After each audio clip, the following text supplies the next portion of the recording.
My name is Markos. I've been in the hospitality business since 2014 when we launched our first restaurant in East London called Hungry Donkey. We decided that we needed to branch out and we came up with this site over here, and we immediately also decided that we needed to follow a different path and expression on Greek food. We did a big branding exercise around that and then handed over the vision and the scope to Block 1. In my view, it's looked pretty seamless how we went back and forth on it, and they're very receptive, which is good. Like, they are client focused. They want to listen, but they also will push back if they think something is a really bad idea. It's up to the client to decide if they're okay with that. I was okay with that because they are my experts. Yeah, we handed them over and immediately started integrating them to what they wanted the design to be. And I think they did the right thing of choosing what works and what doesn't. The key thing is they got it. They didn't apply a cookie cutter approach to the project, which is something I had an experience with the previous time. And they're not trying to express themselves in the project, they're trying to express their vision. I think that's a big fear when you engage in a project that has like a big capital expense, that eventually, people want to move on to the next and they want to forget about things.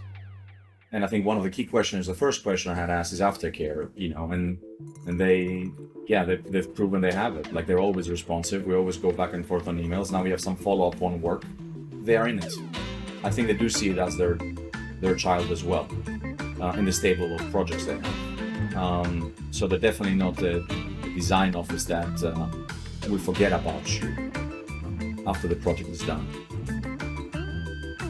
So we had I think 3-4 elements that the design expressed, which was the sun, the sea, the sunset, and the earth. All of them in relation to Greece.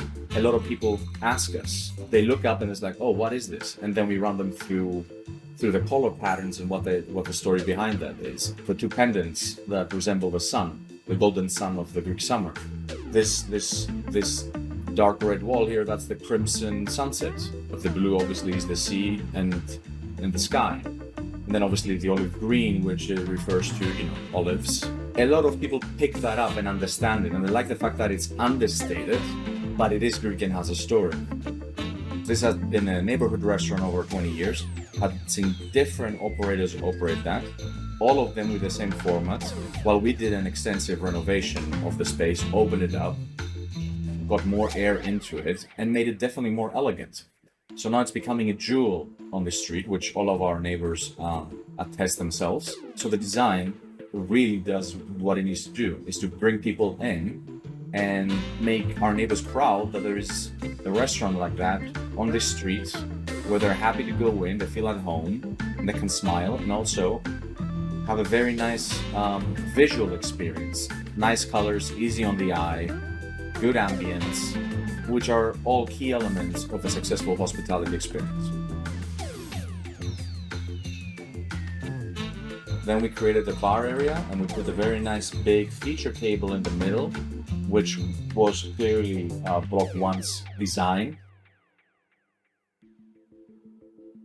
And then that flows through all the way back to the slight opening of the kitchen.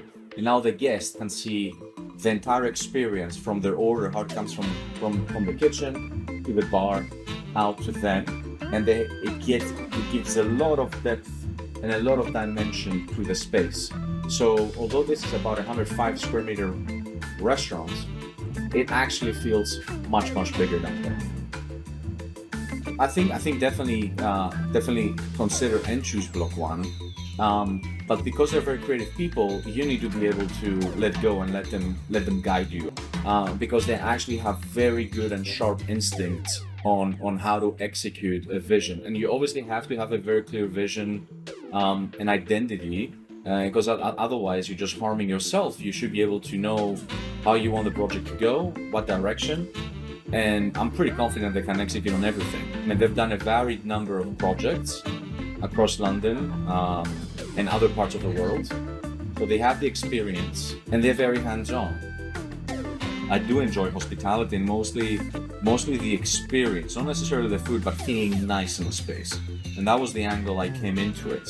I'm very big on making guests feel well and good. And I realized immediately that it's not just the food or the wine. These are pointless. If you don't have a really good environment, if you don't have good lighting, if you don't have nice smells, nice things to see, and listen to. And if you don't get all those things right, you won't really create a very good or excellent guest experience. So hospitality is a very holistic experience, and that's always how I came into it, rather than just the food. Obviously, I'm Greek. I'm passionate about Greek food and wine, and I do see Vori and what we do here as being ambassadors for that. And this is a brilliant space, ambassadorial space of doing so.